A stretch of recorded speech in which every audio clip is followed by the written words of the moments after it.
பண வரவு, பணம் இல்லாம நிறைய ஏழை மக்கள் வந்து கஷ்டப்பட்டுட்டு இருக்காங்க. இப்ப பண வரவு வந்து அவங்களுக்கு அதிகரிக்கணும் அப்படின்னா என்னென்ன மாதிரியான விஷயங்களை அவங்க கடைபிடிக்கிறது சிறப்பு? பிறந்த கை குழந்தைக்கே ஒரு குழந்தைக்கு பார்த்தீங்கன்னா ஒரு 100 ரூபா நோட்டு கொடுத்தோன்னா கையில் பிடிச்சிக்குது, சில்லறை காசு கொடுத்தா பிடிக்க மாட்டேங்குது, கீழே போட்டுருது. ஸோ அந்தளவுக்கு இப்போலாம் மேலே கரெக்டாக வந்துட்டு இருக்காங்க. ஸோ பணம் வேணுன்றது யார் இருக்கா? ஒரு பித்து பிடிச்சி என்ன சொல்கிற உடல்நிலை மனநிலை சரியில்லாதவங்க கிட்ட கூட நீங்கள் காசு கொடுத்தீங்க, உன் எண்ணம் சரியில்லாமல், உன் எண்ணங்கள் சரியில்லாமல், உன்னோட செயல்பாடு சரியில்லாமல் எல்லாமே நீ தவறாக பண்ண நல்லன்றதை நிறைய பேர் சொல்லுவாங்க. ஐயா நான் நல்லா கஷ்டப்படுறேங்க ஆனால் முன்னேற முடியலன்னு. அது காரணம் தெரியல, போறதும் தெரியல. அக்கௌண்ட்ல 1ஆம் தேதி வந்து 2ஆம் தேதி காரக்காரன் டியூ எடுத்துறான், 3ஆம் தேதி பைக் கார எடுத்துறான், 4 காரன் பஜாஜ் கார எடுத்துறான், 5ஆவது காரன் ஃபசந்துக்கு வர எடுத்துறான். ஸோ முடிஞ்சிச்சு, சுவாகா ஆயிடுது. மறுநாள் கேட்டீங்கன்னா 5 நாள் சம்பாதிக்கிறது எல்லாமே கடன்கார எடுத்துக்கிட்டே இருந்தானா உனக்கு என்ன ஆகுதுன்னா கையில லக்ஷ்மின்றதே ஒரு பர்க்கத்துன்றது இல்லாமல் போயிடுது.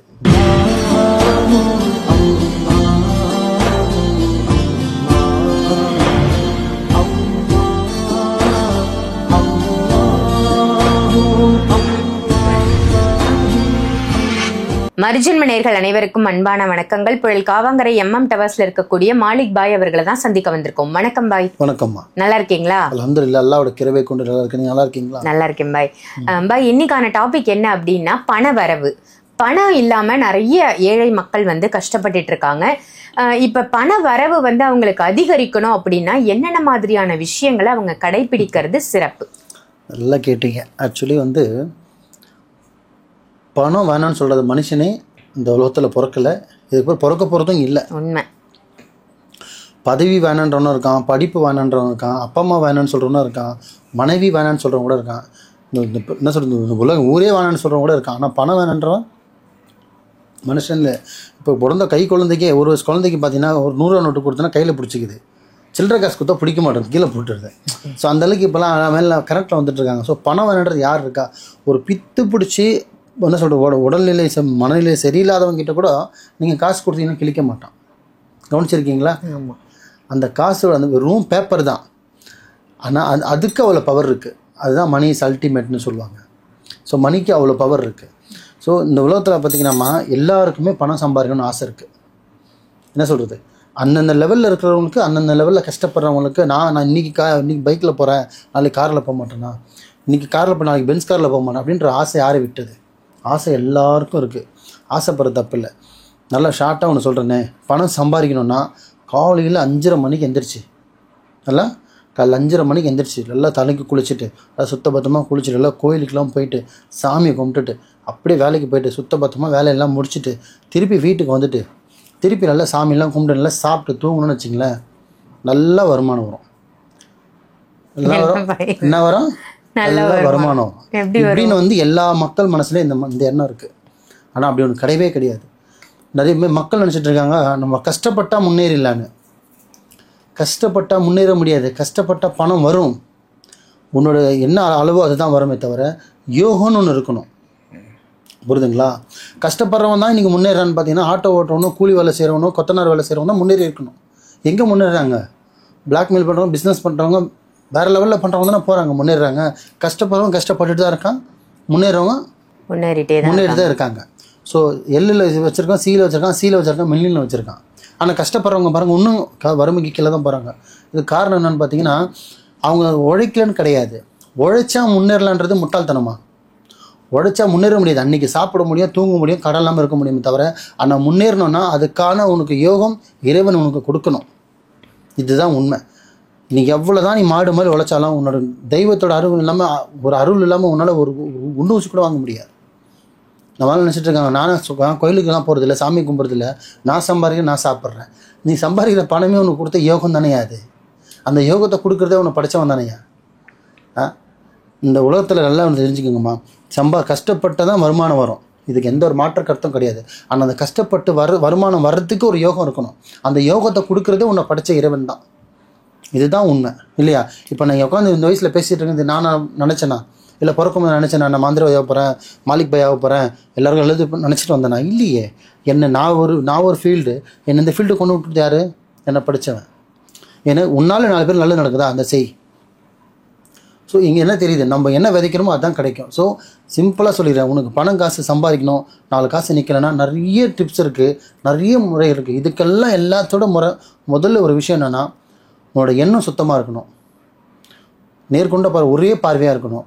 இந்த என்ன சொல்கிறது, காலையில் வர்றதோ மதியானம் வர்றதோ நைட் வர்றதோ இல்லாமல் உன் மனசும் சுத்தபத்தமாக இருக்கணும், உன் எண்ணங்களும் சுத்தமாக இருக்கணும். நீ எவ்வளோ பாசிட்டிவாக இருக்கிறியோ உன்னை சுற்றி இருக்கிறவங்களும் பாசிட்டிவாக இருக்கும். அப்போ உன்னை சுற்றி இருக்கவங்க பாசிட்டிவாக இருந்தால் உனக்கு நடக்க வேண்டிய விஷயம் எல்லாமே தானால பாசிட்டிவாக நடக்கும். ஒரு விபத்தில் கூட நீ அசால்ட்டாக நடந்துடலாம். சொல்கிறது, ஒரு பஸ்ஸில் ஆக்சிடென்ட்டில் கூட நீ உயிர் தப்பிச்சிடலாம் உன்னை சுற்றி பாசிட்டிவாக இருந்தால். ஒரு விபத்தில் இருந்து கீழே விழுந்து கூட நீ தப்பிச்சிடலாம், ஏன்னா உன்னை சுற்றி பாசிட்டிவாக இருந்தால். ஆனால் இதே உன் எண்ணம் சரியில்லாமல், உன் எண்ணங்கள் சரியில்லாமல், உன்னோட செயல்பாடு சரியில்லாமல் எல்லாமே நீ தவறாக பண்ணிட்டு வந்தனா, நீ எல்லாமே கர்மாவில் எல்லாமே உனக்கு எழுதினே வந்தாங்கன்னா, அப்போ உனக்கு திரும்புகிற இடத்துல உனக்கு பேட் திங்கிங் தான் இருக்கும். ஸோ நல்லன்றதை நிறைய பேர் சொல்லுவாங்க, ஐயா நான் நல்லா கஷ்டப்படுறேன் ஐயா ஆனால் முன்னேற முடியலன்னுவாங்க. அது காரணம் என்னன்னு பார்த்தீங்கன்னா, எதனா ஒரு இடத்துல மைனஸ் இருக்கும், புரியுதுங்களா? ஸோ உன்னோட என்ன சொல்கிறது, மனநிலையை சரி பண்ணிக்கோ, உன்னோட உடல்நிலையை சரியாக வச்சுக்கோ, ஒரே நிலையாக யோசி, 4 பேருக்கு நல்லது பண்ணணும். எவ்வளோ பாசிட்டிவாக சாமி கும்பிட்றோமோ, எவ்வளோ தெய்வத்தோட அருள் நம்ம மேலே இருக்கோ, அவங்களோட எவ்வளோ அவங்க சன்னிதான், நம்ம கோவிலாகட்டும் சர்ச்சுக்காகட்டும் பள்ளிவாசல் எங்கெங்கெல்லாம் போய் எவ்வளோ அவங்களோட காலில் விழுறோமோ அவ்வளோ நம்ம ராஜா தான். நம்ம யார் காலில் விட போகிறோம், நம்ம படித்தவன் காலில் விழுறோம். அப்பா அம்மா காலில் விழுமோ இல்லையோ, படித்தவன் காலில் அது விழுந்து தானே ஆகணும். ஸோ விழுற தப்பே கிடையாது, அவன் தானே இந்த உலகத்தை ஆண்டுட்டுருக்கான். ஸோ 100% சாமி வழிபாடு நீங்கள் தாராளமாக சரி, சர்ச்சுக்கு போங்க, இஸ்லாத்தில் இருங்க, எதில் வேணாலும் எந்த ரிலீஜனோட இருங்க, ஆனால் கரெக்டான முறையில் உங்களுக்கு பிடிச்ச அந்த உங்களை படித்த இறைவனுக்கு நன்றி சொல்லு. உங்கள் படித்த இறைவனுக்கு நன்றி சொல்ல சொல்ல சொல்லதாம்மா உங்களுக்கு எதுக்கு மேலே உங்களுக்கு வர வேண்டியது வந்துக்கிட்டே இருக்கும். நம்ம ஆளுங்க 2 நாள் கஷ்டப்படுவாங்க, 2 நாள் கோயிலுக்கு போவாங்க, கொஞ்சம் பணம் வந்துச்சுன்னா கோயிலுக்கு போகிறத நிப்பாட்டிடுவாங்க. நிறைய பேர் கணக்கு வச்சுருக்காங்க, 7 வாரம் கணக்கு வைப்பாங்க, 7 வாரம் கோயிலுக்கு போவாங்க, அதுக்கப்புறம் நடக்கணும் வேலை நடந்துச்சுன்னா 8வது வாரம் பக்கம் திரும்பவும் மாட்டாங்க. அப்போ 8வது வாரம் எங்கே போச்சு சாமி? ஸோ அந்த தப்பு தான் பண்ணக்கூடாது. ஒரு விஷயம் நீங்கள் ஒரு வேண்டிக்கிறீங்க, 7 வாரத்தில் அந்த விஷயம் நடந்துச்சுன்னா திருப்பி அதுக்கப்புறம் நீங்கள் ஆரம்பிக்கணும். போகிறதா என்ன ஆகிட போகுது? கஷ்டப்பட்டு 7 வாரம் போயிட்டீங்கல்ல, திருப்பி கடைசி மூச்சு இருக்கிறதையும் போங்க, உங்கள் உடம்புல தெம்பு இருக்கிறதையும் போங்க. அது கோயிலுக்காகட்டும் சர்ச்சுக்காகட்டும், சாமிக்கிட்ட போகிறது கணக்கே வைக்கக்கூடாது. எவ்வளோ நம்ம அவங்க நாடி போகிறோமோ அவ்வளோ நம்மளுக்கு செல்வங்கள் வரும், மன நிம்மதியோடு வாழலாம், தேவையில்லாத பிரச்சனைகள் வராது, விபத்துலேருந்து தவிர்க்கலாம், கடன்லேருந்து தவிர்க்கலாம், நமக்கு நடக்க போகிற இன்சிடென்ட்லேருந்து நம்ம தவிர்க்கலாம். யாருக்கிட்ட ஏமாற வேண்டிய அவசியம் கிடையாது. ஏன்னா உங்களை சுற்றி பாசிட்டிவான வைப் இருக்கும். ஏன்னா நம்மளுக்கு பாசிட்டிவான வைப் வரணும்னா அதுக்கு ஒரே ஒரு விஷயம் நீங்கள் உங்களை படித்தவன் நாடினா மட்டும்தான் நடக்கும். அவனை நாடி போனால் மட்டும்தான் அந்த பாசிட்டிவ் கிடைக்கும். ஆமாவா இல்லையா? கண்டிப்பாக. உங்களோட குரு ஆசான் இதெல்லாமே ஒரு பாசிட்டிவ்னா உனக்கு படித்த இறைவன் ஒரு பாசிட்டிவ். அவன் நாடி நீங்கள் எவ்வளோ, இப்போ முஸ்லீமாக 5 அளவு தொழுவுங்க, முடிஞ்ச அளவுக்கு பள்ளி வாசலில் கால் வைக்க நீங்கள் எவன் வீட்டு வாசலையும் கால் வைக்க வேண்டிய அவசியம் இருக்காது. எவ்வளோ நீங்கள் கோவில் வாசலில் கால் வைக்க எந்த கடங்காரவன் உங்கள் வீட்டு வாசலில் கால் வைக்க மாட்டான். வார்த்தை புரியுதுங்களா? ஏன்னா உங்களை சுற்றி பாசிட்டிவாக இருக்கும். இப்போ நீங்கள் அவரை நாடுறீங்க, யார் இந்த உலகத்தில் எதுவுமே நாடல, படித்தவனை மட்டும் தான் நாடுறீங்க அப்படின்னும் போது உங்களுக்கு ஹெல்ப் யார் பண்ணுவா? படித்தவன் தானே பண்ணுவான். அப்போ உங்களுக்கு எவ்வளோ பெரிய கடன், எவ்வளோ பெரிய ஆபத்து, எவ்வளோ பெரிய விபத்து, எவ்வளோ பெரிய இன்சிடெண்ட்டில் கூட சரி ஒரு சின்ன பனி மாதிரி கரைஞ்சிடும். ஸோ முடிஞ்சது தெய்வ வழிபாடு பண்ணுங்க, சரிங்களா? இது ஒரு முக்கியமான விஷயம். 2வது பணம் சம்பாதிக்கிறது ஒரு வகைனா தக்க வச்சுக்கிறது ஒரு வகை. பணம்னு உங்களுக்கு வந்ததுன்னா வருமானம் இப்போல்லாம் பார்த்தீங்கன்னா நிறைய மாறிடுச்சு. மந்த்லி சேலரி பார்த்தீங்கன்னா அக்கௌண்ட்டில் விழுது. என்ன தான் அக்கௌண்ட்டில் விழுந்தாலுமே சரி, முடிஞ்ச அளவுக்கு அந்த அக்கௌண்ட்லேருந்து பணத்தை விட்ரா பண்ணிவிட்டு ஏடிஎம்ல உள்ள பேங்க்கில் போய் எழுதி போட்டு எடுத்துகிட்டு அந்த காசை நீங்கள் முதல்ல தொடணும். மாதம் ஃபுல்லாக கஷ்டப்பட்ட காசு எதுக்கு உங்கள் கையில் நீங்கள் தொடணும். உங்களோட என்ன சொல்கிற பஞ்சபூதம்னு சொல்லுவோம், அதை கை தான். அந்த பஞ்சபூதம் நீங்கள் அந்த பணத்தை தொடணும். அதை தொட்டு உங்கள் மனைவிக்கிட்டேயோ இல்லை அம்மாக்கிட்டேயோ கொடுத்து சாமி படத்தாண்ட வைங்க. எப்படி நீங்கள் வீட்டில் சாமி படம் வச்சுருக்கீங்களோ இல்லை பீரோவில் வைக்கிறீங்களோ இல்லை தொழுவைக்கு போகிறீங்களோ எந்த ரிலீஜனாலும் இருங்க, அந்த பணத்தை ஒரு சுத்தமான இடத்துல கொடுத்து ஒன்று அம்மாவாக இருந்தால் அம்மாட்ட கொடுங்க, இல்லை மனைவிக்கிட்ட கொடுங்க. இந்த 2 பேரும் நம்ம 2 பேரும் என்றைக்கும் ஏமாற்ற மாட்டாங்க. இந்த 2 பேர்ட்ட கொடுத்துட்டு நான் வச்சு காலையில் வாங்கணும். ஏன்னா அந்த பீரோவில் பணம் வைக்கிறதுக்கு உங்களுக்கும் இடம் வச்சுருப்பீங்க. அந்த இடத்துல அது வருமானம் 5000 ரூபாவோ இல்லை 5 லட்ச ரூபாவோ இல்லை 10,000 எவ்வளோனா இருந்துட்டு போட்டோம். அதை மனைவிக்கிட்டேயோ இல்லை அம்மாக்கிட்டேயும் கொடுத்து காலையில் வாங்கி கூட நீங்கள் அதை பங்கிட்டுருங்க. உங்கள் வருமானம் ஒரு நாளாவது உங்கள் வீட்டில் தங்கணும். அப்போதான் அதோட இழுப்பு தன்மை நிற்கும். உண்மைதான். இப்போ நிற்கு வரதும் தெரியல போகிறதும் தெரியல. அக்கௌண்ட்டில் 1ஆம் தேதி 2ஆம் தேதி காரக்காரன் டியூ எடுத்துறான், 3ஆம் தேதி பைக் கார் எடுத்துறான், 4 காரம் பஜாஜ் கார் எடுத்துறான், 5ஆவது வரை ஃபசந்துக்கு வர எடுத்துறான். ஸோ முடிஞ்சிச்சு, ஸ்வாகா ஆகிடுது. மறுநாள் கேட்டிங்கன்னா 5 நாளில் அக்கௌண்ட்டில் காசு இல்லை.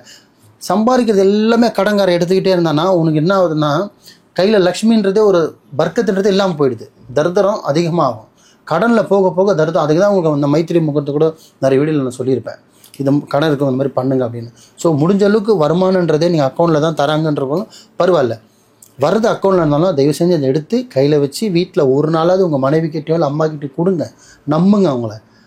நம்மளே வச்சுக்கணும்னு நடக்காது. அவங்ககிட்ட கொடுத்து நம்பிக்கையாக கொடுத்து ஒரு நைட்டு, நீங்கள் எல்லா நைட்டும் வைக்க முடியாது, மறுநாள் கடன்காரன் வந்துடுவான். ஒரு நைட் வச்சு மறுநாள் வாங்கி அதை எடுத்து அதுலேருந்து ஒரு 100 200 உங்கள் சாமி படத்தை வச்சுட்டோ இல்லை உங்கள் அம்மா கிட்ட மனைவி கிட்ட மீதி எடுத்து நீங்கள் செலவு பண்ணிங்கன்னா 100% கையில் காசு தாங்கும். ரொம்ப பெருசாக நீங்கள் பண்ணணும். நிறைய டிப்ஸ் சொல்லியிருக்கேன், ஜாடியில் வைங்க, அதில் வைங்க, இதெல்லாமே ஒரு டிப்ஸ் தான். ரொம்ப சிம்பிள் இது. வருமானம்ன்றது நம்ம கையில் வரணும். இப்போ வியாபாரம் பண்ணுறீங்களா, கடை வியாபாரம் பண்ணுறீங்களா, நைட்டு வருமானம் வந்ததா, உடனே நைட்டே அது பிரிச்சிடாதீங்க. ஒரு நைட்டாவது உங்கள் வீட்டில் வைங்க, பீரோ வாண்டியோ சாமி படத்தானோ ஒரு நாளாவது அந்த காசை வைங்க. மறுநாள் எடுத்து நீங்கள் அதை பங்கிட்டு செலவு பண்ணுங்கள்.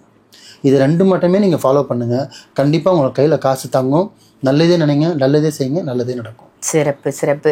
ரொம்ப ரொம்ப அற்புதமான தகவலாக கொடுத்தீங்க. பணம் தங்கறதுக்கும் பணவரவு அதிகரிக்கிறதுக்கும் என்னென்ன மாதிரி விஷயங்களை பின்பற்றணும் அப்படின்னு அற்புதமான தகவல் பாய். நன்றி. நன்றி.